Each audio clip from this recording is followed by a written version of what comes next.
Welcome to Virtual Coffee with Dawn Rickabaugh, the Note Queen, where we talk about owner financing and notes. Financial solutions, one mom and pop to another. Okay, good morning, everyone. This is our February meeting of Virtual Coffee, anything having to do with owner financing and notes. My name is Dawn Rickabaugh with NoteQueen.com, and I'll be having a lot of fun this morning, as I do every month, just chatting with all of you about this topic that has captivated has captivated me since the mid 90s when I first learned about the note business. So anyway, part of my goal with this is really just to help people understand how to use knowledge of the note business, not just for the note business, but knowing the discounted market for notes gives you the ability to solve so many more real estate problems and make money out of things, out of leads that other people are throwing away. So to me, this conversation is super important in the context of an overall real estate investing objective, or even just for the person that has one or two properties that they don't want to be a landlord. They just want to know how to put a note together. Sometimes that's all we're talking about, right? So a lot of people, well, let me really quick before I get lost into my ramblings. Anyone who hasn't been to the website, notequeen.com, Axel, we had a pretty smooth transition over to SiteGround, didn't we? All that's moving pretty well. We had to change hosting. We were having so many hacking attempts and people thinking that, there's all this malware on our site. We just kept getting hit so hard that we had to upgrade our security. I don't know what the Note Queen has to threaten anybody about, but it seems like my site was down for half the year so far. So anyway, if there's any troubles with accessing things, just send us an email, axel@notequeen.com, support@notequeen.com. And if you have any trouble at all accessing any information, I wanted to show you, you can create a free Note Queen account and become a citizen of the realm. And you can see I've aggregated all of my free content here, and it's a nice place for you to have one place to go. Where do I start? There is so much material here. So anyone who will spend the time can learn quite a lot for free. Links to resources. A lot of people ask me stuff about that. That's right there. We have a note appraisal course that's there that I created a while back with the help of high-paid estate planning attorney, and Property and Paper Summit. The first 2 years are free here, and then I think we're charging $79 for the 2019. Super great value for the real inside scoop on what's happening in the note business and how people are leveraging and positioning in today's market. So anyhow, just a reminder to go create that login and take advantage of the things that I offer here for free. Also, there's a consulting tab. And one thing, when I was on Walter and Quincy's Financial Friends cruise last month, one concept that I was really inspired by, Wendy Sweet, who does, I think it's Carolina Hard Money. She and her brother run a hard money lending company in North and South Carolina, and they're offering great returns. So go check them out, Wendy Sweet at Carolina Hard Money. But anyway, she says, she's had a really fun time just giving back a little bit more, setting several out. I think she sets 4 or 5 hours a week just to sort of coach and consult with other people. So I kind of got inspired by that idea because I do enjoy so much talking to people, and so I just want to bring this to your attention because this is brand new. I haven't even sent an email out about it or anything. But if you need a little one-on-one, I have this venue. Obviously, people can call in, but also almost every week, every Friday, free Fridays with the Note Queen. I can take 3 or 4 half-hour calls every Friday. I'm just going to say, hey, this is my tithe of time back to the community just to help out. So if you think you could use just 30 minutes on a Friday, feel free to go. It's a Calendly type link that you can use. And so if you can wait and talk with me on my time, I'm really super excited to give away this time. If you need me on your time, then go ahead and you can schedule a one-on-one, a paid one-on-one on your timeline. But I'm just kind of excited because already I've talked to 4 or 5 people, and I just find it really, really gratifying and a good use of my time because it lifts my energy. So anything that lifts your energy is going to help you attract more abundance and of all kinds into your life. So it's a fun thing. So just putting that out there. Also, next Friday, I'm supposed to be speaking here now. So anyone who's in Southern California, reasonably close, the Noteworthy Convention is in 5 days, 12 hours. It's in Anaheim, so just an hour south, 45 minutes south of Los Angeles. So there's a lot happening. It's a Thursday, Friday, Saturday event. And look at all these speakers. Anyway, so basically it's a place to connect. A lot of these people I know, some I don't.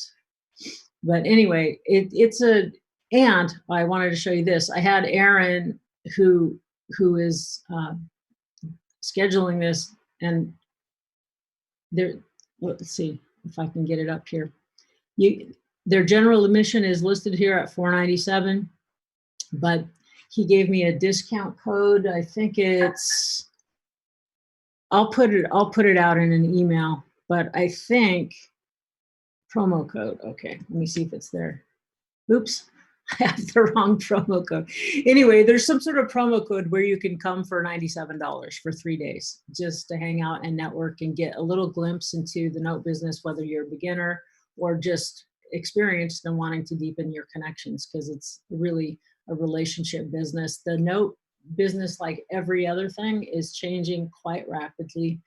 And there's a lot of big money, and it's an interesting climate, and you've got to be pretty flexible and have your connections to be able to survive in the business no matter what happens. But like I said, I don't really just count on the traditional let's broker notes or just only invest in notes, because to me note investing is just one piece of a whole puzzle of putting something together. That way, if one thing is tough, you still got your ways to leverage what you know in other ways, so you can always make money and be of service in your own community. And that's really fun to do. I had a really special thing that happened. If I get a chance, I'll talk about it later. But right now, Axel, why don't you? So anyway, so Noteworthy, just a week away, right? Just a week away, less than a week away. All right, I think I've covered the things I was going to try to remember. Axel, can you do a teeny bit of your housekeeping or anything that you think needs to be said? Sure. If you have any questions, you can chat those over to me. If you're connected via computer, I'm support. It has Don's picture, but that's me. If you chat those to me, I'll relay them over to Don. We'll do our best to get those answered. Call quality is super important, so if you have a noisy background, just be courteous, mute yourself. And if you need help muting yourself, I can help you do that too. Hey, thank you, Axel. So are there any, did any of our 2 hot seat guys show up on the call? Harry or, I can't remember the other guy? It's Peter. Harry or Peter. Peter. So far, no Peter, and I don't see a Harry unless they're calling in on a phone number. Okay, so if you 2 guys are on the call, then please just chat out to Axel. But can we open up the call for anyone who wants to talk, who's just live on here? Hey, Kathy from South Carolina. Are you still in South Carolina, Kathy? Anyway, I just want to open it up to anyone who wants to just chat live about anything because I can go into multiple little ramblings and stories. I've got a question. Yes, who's this? My name is Brandon. Hi, Brandon. Have we spoken before?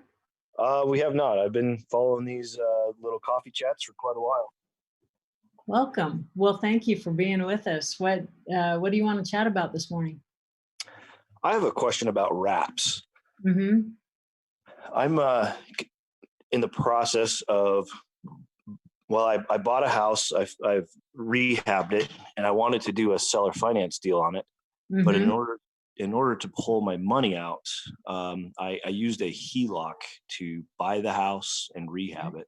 Okay. And then the local bank up there is offering me financing for 4.3, so pretty good financing. Right. Is that a 30-year fixed? Yep. Great. What part of the country are you in? Oregon. Oregon. Yep. And the question I have is has anyone run into problems, starting a new mortgage? Like, if I'm obviously going to do the mortgage in my name, Mm-hmm. and then have people run into problems starting a mortgage and then immediately doing a seller finance wrap on top of that? Well, that can be an interesting question. Sometimes yes, and sometimes no. And I don't know that, Oregon is, each state is having a lot of their own policies and things like that, their own version of Dodd-Frank and their orientation towards seller financing and consumer protection and things like that. So I can only speak sort of in general. Is this an FHA loan they're going to give you on this investment property of yours? No, it's just conventional. Conventional. I think where I know for sure people are running into trouble these days is doing a wrap on an FHA loan. The title companies generally aren't closing that. So you have to kind of go about it a different way. You can do a lease option, you can put a property in a trust, things like that. Even the trust law from state to state, that can get more or less complex depending on where you are and how you set that up. But so I would say that, is this a small community bank that you have a good relationship with? Yeah. I have 2 other loans with them. Okay. I mean, I would just ask them, what do you think about if I do this? What would you potentially think about that? Do you mind if I wrap it? When there's a relationship, I've heard stories of people that their banks work with them because they have a relationship and they are happy that knowing that you're going to be guaranteeing the loan and they don't really care that you've, granted this other interest. In general, though, the bank has a right to call. Sure. Anytime, right? So the due on clause gives them the right to accelerate the loan if they find out about the transfer and they want to call the capital in. In the lowering interest rate climate, I can't see them wanting to do that, performing. But if interest rates were to go higher, they might think about trying to call in capital, things like that. Overall, statistically, it's pretty low, 1-2%. I would say that loans get accelerated when there's been a transfer because of the due on clause. They find out that, hey, you transferred your interest in this property, we want our money. But anyway, but if you have a good relationship and it's a small community bank, just be open about it and just ask them, and maybe they won't even care, and maybe they'll even write a waiver up for you. Or if it's going to be a problem, then you can still give the economic effect of owner financing, just using a different vehicle, a lease with option to buy. There's all sorts of, different ways to get the equivalent of it. And depending on who your potential buyer is and how much they have down and what their financeability, like can they get a bank loan, or do they not want to, or they can't get a bank loan. So those are the things. I mean, so who do you think your potential buyer is? Because you already know, will this be good would it survive as a rental? I mean, do the numbers work for a rental? No, the numbers are too tight for a rental at this point. There's a bunch of the economy in this town is pretty small. Mm-hmm. And so, yeah, the numbers after the rehab and everything aren't going to work out very well for a rental. And so the local attorney there advised me to do a land holding land trust contract. Yeah, land trust. I mean, I use those quite frequently, and sometimes it adds a lot more complexity, but a lot of times it can be worth it, right? Depending on what you're trying to do. So do you mind me just asking like what the numbers are, what your acquisition plus rehab and holding costs? What are you into this property for? Sure. I bought it for 87. Mm-hmm. Rehab was, it wasn't a meth house, but meth was used in there. And so part of the local process, I had to tear out all the sheetrock and just replace that. And so total rehab was 40. And then sales price will be around 205. So you're in this 130. So, and then what kind of a loan can you get on this? They're either going to do a purchase price loan, or if I wait like another 2 or 3 months, they'll give me a 75% of ARV. So if you wait just a little bit longer to get your money out, what'd you say it would sell for? 200 something? 205, yeah. 205. So you can get, and is that the 4.3% you were talking about? Yes. So in that case, you could pull out, what's your difference there? 25,000-ish in cash. If they give you this much money, right, in the loan? Yeah. Mm-hmm. On 4.3 and 30-year, right? You said? Yep, 30-year. So because it's fully amortized, we put nothing in future value. So your payment 760, 86. What do you think plus taxes and property taxes and insurance prorated per month? About 225 for taxes and insurance. So you're looking at $1,000. Yeah. And what would it rent for? Rent in that area is $1,200 to $1,300. So you would just break even. Yep. To rent it and then have issues with rentals. Okay. But yeah, so that is, you could actually make that work depending on what your idea was. So my question to you is tell me why versus looks like get it rehabbed and let someone else get the financing and take your gain on that. You could make what 50, 60,000 as a flip almost. Yeah. So what you're thinking after taxes would be about 50, 52, I think. So that's pretty decent, right? So what makes so that's a viable option right there. And the market's good right now. Sometimes you might go, maybe I'll take my profits off the table. I'll take my equity off the table. Maybe I don't want to be exposed to the next downturn. I know a lot of people that are selling off at least part of their portfolio to capture equity that could disappear like it did a few years ago, right? Yeah, it's true. So you just have to be okay with if this equity evaporates like monopoly money because of change in the market, will I still be okay? Will I be happy that I did the strategy I did? Right. So you kind of have to look at things, not only from a tax perspective, but a risk reward and what you're really going for here. Because let's just say it's worth 205 now, but then it's going to be worth 150. And then, so if those people default during that time, then you're taking back a property where you better be real happy with hanging on to it for a while, as a rental or something like that. So just things to think about where seller financing is a tool that I love, but it's not always the right fit for every single situation. But if you sold it with owner financing, like who's this avatar buyer you're thinking about, versus taking a 50 grand, putting that in the bank now, what's the possible benefit of carrying and not even worry? We won't even worry about the due on sale clause. Let's just do the numbers to see if theoretically, what's your best hope? Well, what I was looking at is if I did a seller finance, I'd do maybe 205 at maybe 7%. And then What down payment are they putting? hopefully 10%. Okay, so then basically you're gonna have a 90% note, right? Yep.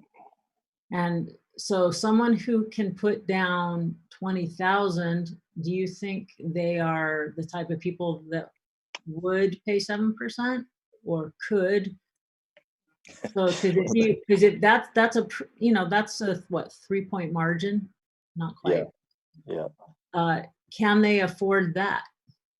I mean, it would be cheaper for them to rent it and keep the 20 grand in their pocket. It just sort of depends, right? So you can kind of price yourself out of it. But let's just say you do 6%, which would make it so they're owning for the same price of renting practically, Yeah. right? And 10% down. Mhm. So then in that case, it looks like, wait, I got to make more than 6% on my money. Most people are thinking, right? But let's just see what you have in it. Do you really have 184,000 in it? No, Yeah. you told me you're in it for 127. Mhm. And I know I'm not taking realtor fees or any closing costs out of this, but this is just for an example. Let's say you take that 20,000-ish down. So the amount of money you have really of your hard capital left in this deal is only 107, right? Yeah.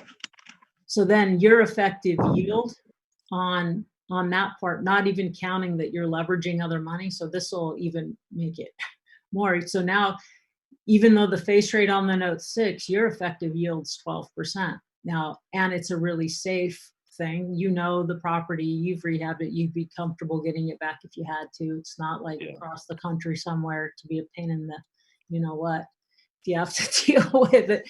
So even looking at that, and then if you go, wait, uh, you know, um, let's see, let's go back to the 205 just for kicks and giggles there, Mhm. because if you leverage, you already got paid. No, see, that's the thing. So if you can get away with that, where you know that their payment to you, even 1106, right, is more than you owe the bank, Yep. right? Yep. And so if you get any sort of spread at all, which it looks like there's what, 300 a month there, Yeah. if I'm recalling the last numbers. Yep. Um, you already, so you get the bank financing for 153, you're only in it for 127, you put 25,000 in your pocket, you're getting right. So Yeah. you got there, then you get the 20,000, so you get the 50,000, you get the 30,000 out of the refi at the bank, and you get an extra 20,000 from an owner occupant. And so you get paid money in your pocket, $50,000, plus you have a $300 a month spread. So you could take the flip and be out of it, or you could take a position in the property for the long haul to ride it through the ups and the downs until whatever could happen. And you got your 50 grand up front, plus you still get 300 a month because of the arbitrage, your 2.5 point spread over the financing. So that, like, if you could get a rehab flip fee for 50,000, and you could do it with your strategy here, plus 300 a month for the next 30 years. I mean, that seems a little too good to be true, doesn't it? You get paid $50,000 to create 300 a month passive income out of thin air. Now that's called, I'll break my calculator trying, that's an infinity return, because you have none of your own money left in it. And Yep. so you created passive income, chunk money plus passive income out of thin air. So I would, but the thing that'll make that work is, number one, having your underlying financing be good and be stable. And ideally they sign off on the idea that you're going to wrap the financing. I mean, even though the statistical likelihood is low of them calling it, why not, if you have a good relationship, small community bank, why not just be upfront and see what they say about it? Okay. Right. Yeah. Otherwise you could even, and then in a small community, a small economy, are you going to find someone with 20 grand down? Maybe you won't. So maybe you'll take a $5,000 or $10,000 option fee and do a lease option instead. You don't even have to worry about the due on near so much. So there's ways that you could still you're going to get paid. And the minute you do take out that 75% loan, you're going to get paid 30. So it's almost like you can't lose. It's just the risk of what happens, because things happen in people's lives. What happens if they don't exercise their option? What happens if someone gets brain cancer and now the other party, they can't live on one income? I just had that happen with a note that we bought back in October. It's like, okay, now they're running behind. And so it's life happens to people. So you have to go, am I okay in the worst case scenario? Can I ride another downturn if I had to? And if the answer is yes, then what could it hurt? You know? Yeah. So you have like a no lose situation there, Brandon. I think it's just like which brand of good am I gonna taste? Yeah. Yeah. Which Okay. Great. So great. Thanks for bringing that up, and good luck with that. Yeah. Thank you. Yeah, and infinity return is hard to get in, just out there, right? So here's a perfect example of how understanding the note business and cash flows and being able to run this calculator shows you how this is a perfect example, right? He's a real estate investor guy, just adding in this note piece or the seller financing piece, whether it's on acquisition or sale, and knowing how to run this goes, he's not making 6%. The worst he could be making is like 12%. And to get a nice solid investment in your backyard at 12%, yeah, you don't sneeze at that. But the reason he's making that is the equity spread of what he's into it for, plus what the value of it. So sometimes people think, well, I need to make more than 6% on my money. Well, you are. Usually, if you bought lower and you're selling higher, you've already worked in that spread, if that makes sense. So this is the kind of thing that most people can do in their local market. Not everyone. I mean, some markets are insane, but there's some version of this type of business and thinking that will work in any market. So thank you for bringing that up. I think that's a great case in point. Anything else, Brandon, or anything anyone else wants to contribute to Brandon's for this conversation? Yeah. Thank you. Okay. Fantastic. Axel, anything else that's been chatted to you or anything? We're about halfway through our call. And I emailed you live questions that have came in. You're welcome to open up that document. Okay. That right there. Hi guys, this is Luis out of Houston, Texas. Just wanted to Luis? Yes. Great. Hi, Luis. Hi, nice to meet you. I was actually on a Financial Friends Network cruise to Cuba. I don't know if you were on that one. I didn't make that one, but I heard it was a real awesome event. Yeah, I apologize if there's any background noise. I'm in Starbucks. But I did want to ask a few questions. If you had any suggestions for someone out of Houston, Texas, for getting into notes, into the note business. Okay, I think that dovetails nicely with what Peter was going to be talking about. He can't speak, or not. He doesn't have a mic because I might just. So number one, before we get on, what I was going to say is, it sounds like you muted yourself, but anyway, I was just going to say, let's talk. Yes, Texas is one of those states where a lot of the paper comes from. There's a lot of paper in Texas. So but I want to sort of start from the beginning and make my little nutshell thing for how do you get started in notes and what's the easiest way to do it in the context of today's market. Because two of the hot seats were about new people wondering, how to do that. So I want to address that. But just so you being in Texas, everything's in your backyard. You got a lot of product in your backyard, anywhere in Texas. And there's a lot of Florida paper. There's a lot of paper in and the South and Midwest areas, things like that. But Texas is one of the big ones. Are California has a you lot. doing? Sorry California to has a lot interrupt. of land notes that I can pick up and things like that. In Northern California, it's so tough to be competitive on some of those markets. You've got the funds buying down to 5 and 6%. Some of the paper that secured by collateral that they would really, salivate over owning.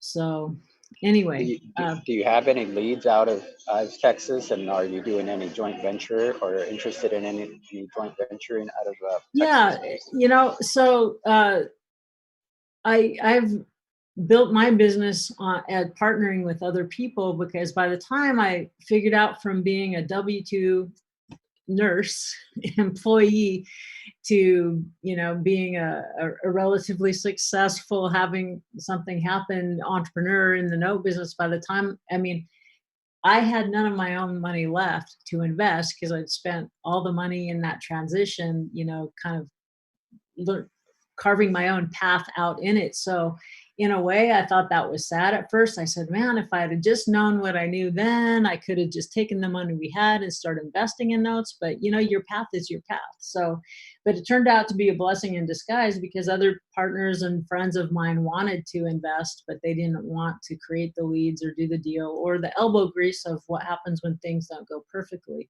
It's not a Disneyland ride, like where you're on a track. Like real life happens, and real great profits happen, and sometimes some big losses happen, things that go sideways. So all things considered, yeah, I don't have a really high volume of number. I don't do high. Just a mom and pop boutique, family operated investor. Family, yeah. I've got my daughter working for me and my brother and a little bit other people. So we're just a small shop, and so I don't do high volume anything. So to me, you do, but the deals that I do have that come through the door, both real estate and notes, I have partners on almost everything. So the answer is yes. And because I don't have high volume, I don't have I can't always put everybody's money to work, because actually you have to trust. Everyone has to trust each other too. You have to really develop a relationship. At least I think so most of the time, where you have to trust me and I have to trust you, and we have to be able to get through some, once in a while things don't go well. You need the right, people together. But so let me just quickly talk about um, just how do people get started in notes. So I began this morning talking about that the note business has really continued to evolve, and not too long ago another huge player has come in and kind of disrupted some people that do a lot of note brokering. It's been a lot tougher for this newer company. uh, I don't know, because I don't try to broker notes. I partner with other people and we buy notes, but just one at a time. I don't buy big pools. I'm not a huge fancy player or anything like that, right? Just very mom and pop. But it's people who are just depending on note brokering fees are having trouble, because this new company doesn't seem that invested in building relationship with brokers like Fanac does, and other companies that have historically been in our business.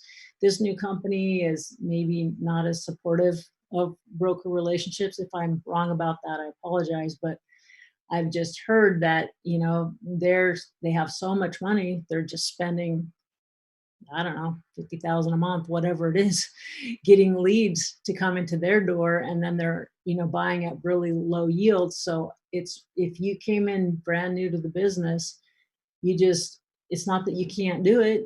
You can do anything in America, right? Or with the right mindset and things like that. But I'm just saying, the people that have been around the block a long time are scrambling a little bit. You can do really well, and otherwise it's like, hey, we had 10 leads, now we got 5 leads, and we're only closing.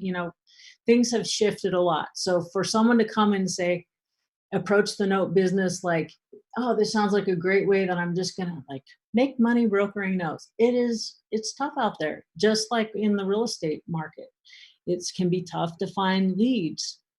And so that's why I think the average person, unless you have a really clear, divinely guided vision about your career and notes, I would take note investing and not try to make a living brokering notes or something like a wholesaler, that you're wholesaling notes like wholesalers in real estate. If you're really good at lead gen, you can make money. There's no doubt about it. But I'm just saying it's a very extremely competitive. There's a lot of big money looking to park, in assets that are perceived, I guess, as real, which, the stock market can drop. If you have a note or a property or a note secured by a property, that asset is always going to have some value. They don't get tired of living inside, as I think John Schaub would say. But anyhow, most people, if you've got money to invest, the example that Brandon brought up is like a perfect example. So he's using the concept of notes and owner in the context of owner financing, where notes come from, right? The bank is going to give a loan to him. That's kind of the note business. It's a loan, it's an origination. And then if he does seller financing with someone else, you're still using that financial calculator, but we can see that even in the worst case scenario, he could be making 12% plus on his money. But that's in the context of him buying and rehabbing a property. Other people, there's hard money lenders. I mentioned Wendy Sweet, who influenced my thinking about my, free Fridays, having a few slots available to talk with people. They have a company where I think they're paying 10 to 13%. So you have funds that are doing, let's say, just a lot of originations, hard money loans, other things. So you got to hook up with brokers or funds that have a lot of deal flow already. Otherwise, if you want to source your own deals, then I would go out and in the Houston area, hook up with just local RIA clubs. You could hook up with Quest IRA. They're doing events all the time. Hook up with those people that have all this money sitting in their self-directed IRA that need to do something with it. Or so you can find partners there. Maybe you find people who carried paper in their accounts and now they just want to get out of it for some reason. So you just got to start investing in relationships and attending events and just really working your local market and letting people know what you do. So I would say for most people, the easiest way to get started in the note business is to carry paper, offer owner financing on property you already own. That's where just easily and effortlessly you go from I'm a landlord, I own property, turn your hat around, now I'm a lender and I own a note secured by my property. So now, ta-da, you're in the note business. And there's a lot of, benefits to that. And the second easiest way is to hook up with a hard money broker, or a hedge fund, a large fund that's investing in hard money loans in your area. And they should be everywhere because there's a lot more volume of hard money loans than there are owner finance notes in general. And then the third way, besides carrying paper on property you already own, becoming a lender through a broker, is just hooking up with people like me. Like I said, I can't take a high volume of partners. I don't have, I pick and choose. So frankly, like I just lost out to a note that I thought I was going to get last week. I thought it's only an hour from where I currently live. And it's kind of, you have to know the area and be comfortable with the mobile on land kind of idea. And I thought I gave a really great bid. Someone outbid me by $5,000. And I was shocked for 1980 something on land out in Fallon with maybe, I'm not even sure if they have 8,000 population out there, in the middle of Nevada. I guess they got the Air Force Base out there. But anyway, just as an example, it's like I'm really glad that still do, notes, month in and month out, but not high volume. And I'm glad that it's not the only thing that I'm hanging my hat on. So like I said, because of my bent towards notes, I'm heavily angled that way. But when I'm doing my real estate business, I had a guy that I bought his property. He came through my website, which is the We Buy Carson. So basically I'm like, it's like, hey, we buy houses, blah, blah, blah. I can sometimes offer you more if you'll carry, but don't have to, can close cash just like any other, buyer, real estate investor. Anyway, a guy that had come through my site and said, I'm going to sell my house today. I just, I'm diagnosed with stage 4 cancer. I have no family, no kids, no friends. I just want to wrap up my affairs. So 2 hours later, I'm in his living room.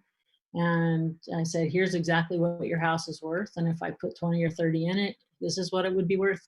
And here's what I'm offering you.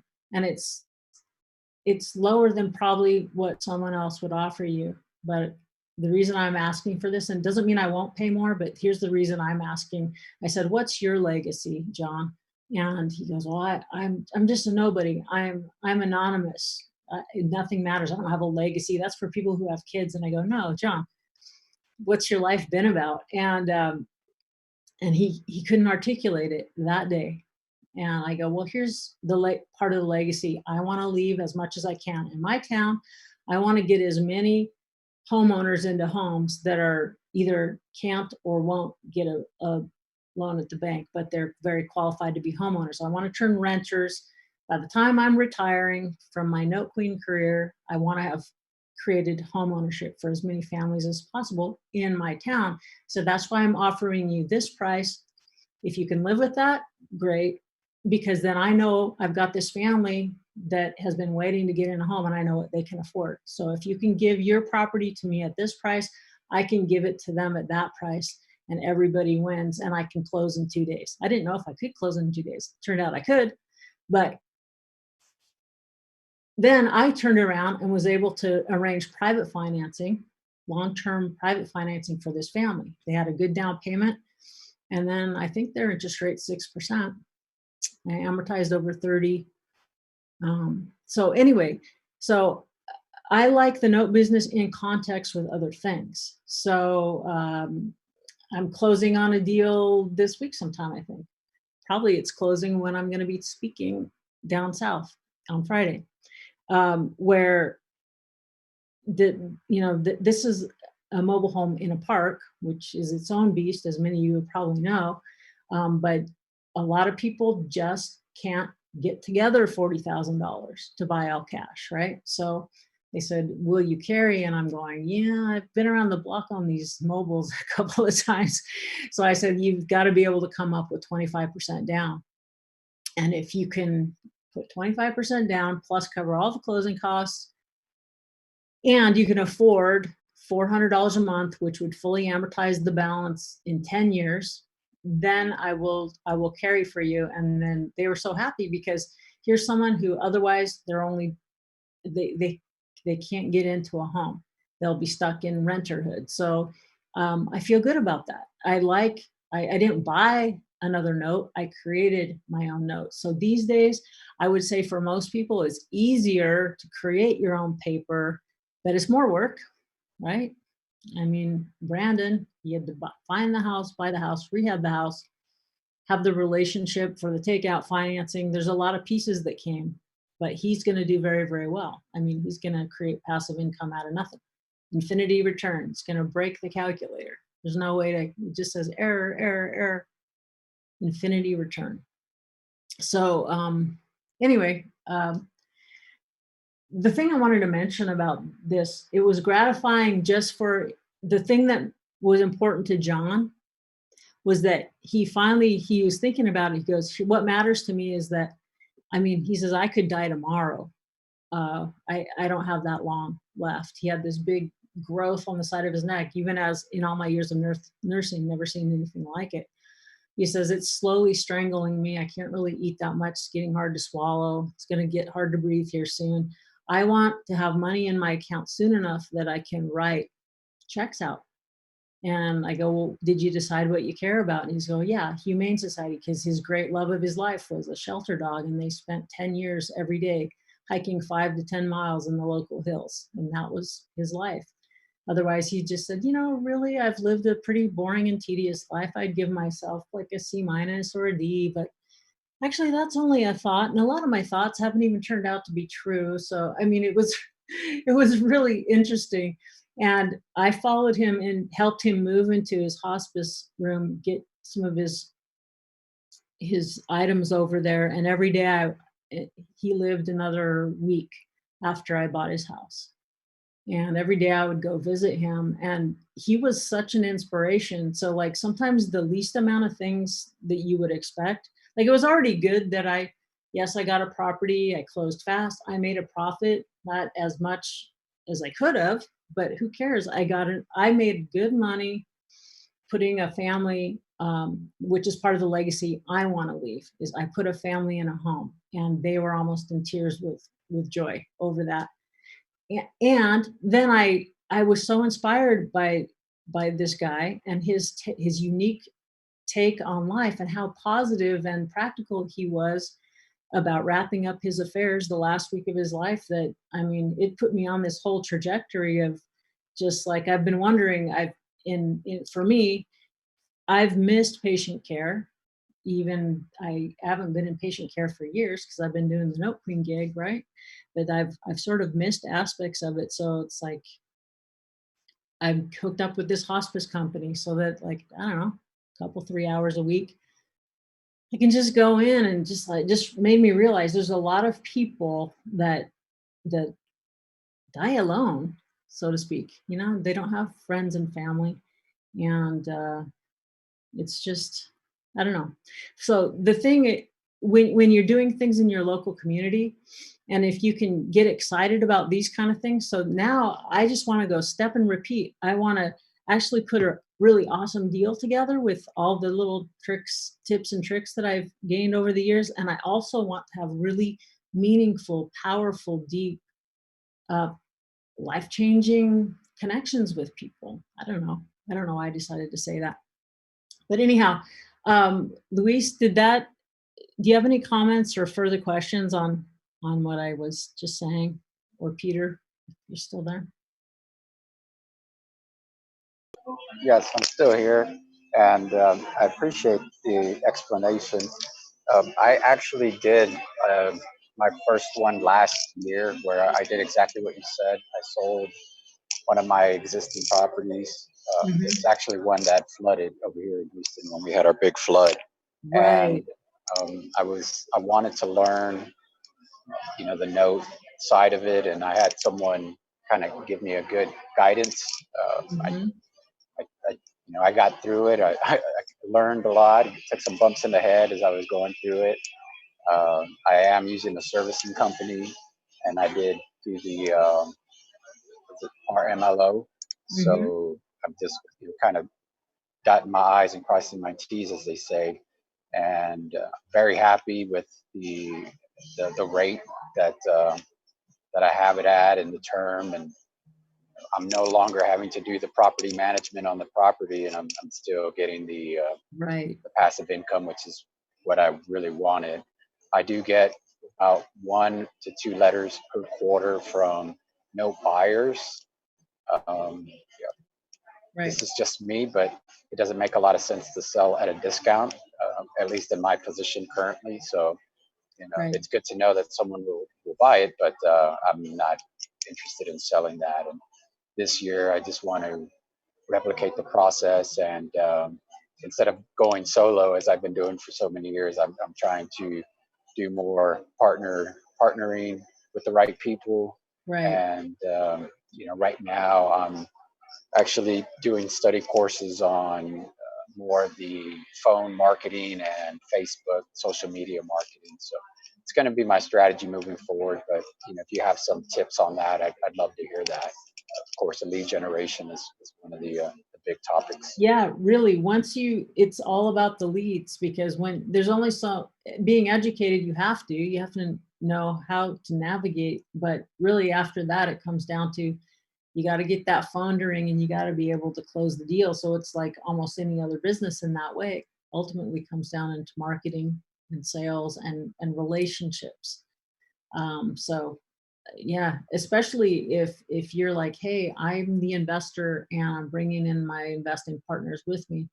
Yeah, that the other and that, which brings up the point that I forgot to bring up earlier. The most powerful way for someone to make passive income instantly without necessarily any of their own money is to have a financial partner. If you know you can even, let's say you have to buy a note at an 8% yield, but you got a friend that, so even 7 or 8%, that's not really super high in the traditional, making loans, buying notes conversation.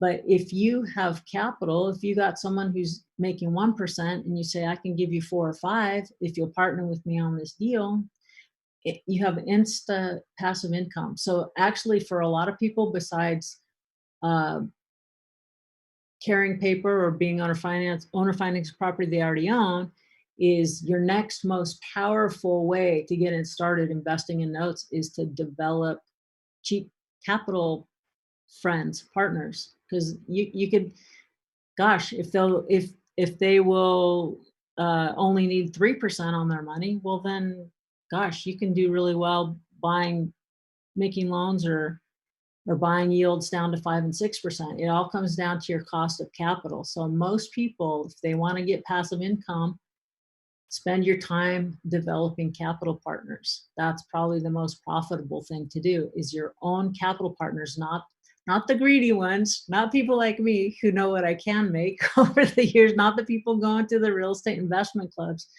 It's people that, they're making 0, 1, 2, 3% on their money, and you can say, hey, I can give you 5, 6, or 7. Do you want to consider partnering with me on some of these deals? And you don't even have to find the deal, because most hard money people or most note buying will give you at least an 8% return, most of it. So just find capital partners that only need 4, 5, 6, 7%. Then you can instantly make passive income. What do you mean you don't even have to find the deals? Yeah, because let's say, okay, I mean, even the most simplest thing, let's say you go, you hook up with this hard money broker in your area or something like that, and they've got a loan and they've made a loan to a rehab flipper, and you're saying, it's a 1-year loan at 10%.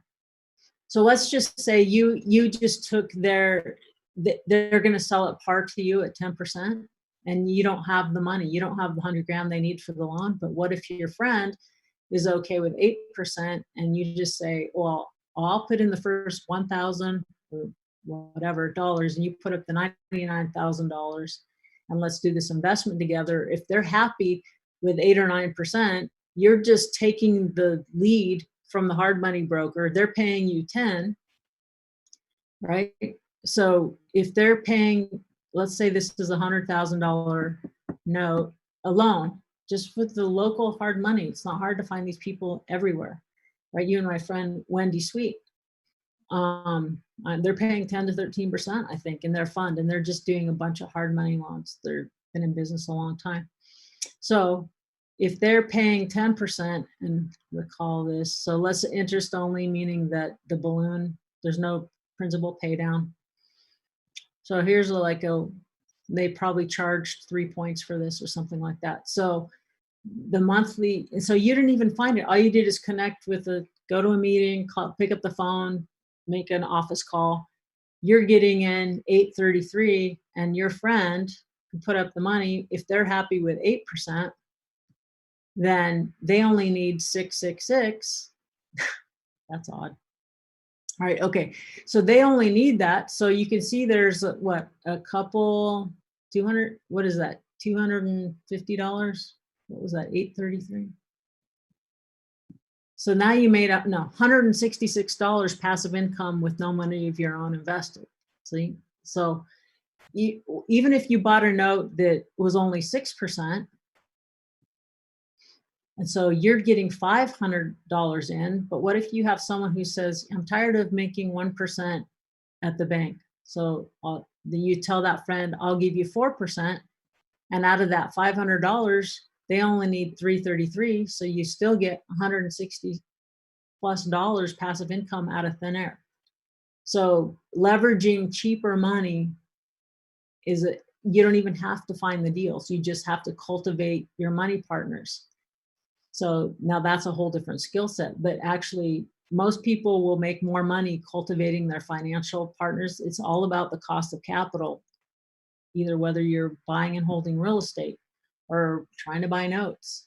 If there's a lot of competition, the lower the yield you can accept, the more deals you can take down, but you still got to be able to make money.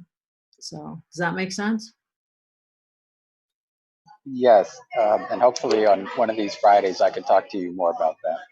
Yeah, so that's a great way to just wrap it up. Thank you very much, Luis, for coming on and bringing those things up. Just again, for people who might have missed it, go over to the consulting page on my website at notequeen.com, and there's a way to, like I said, I can take 3 or 4 people every Friday, except for when I'm out of town or speaking, like I will be this coming Friday.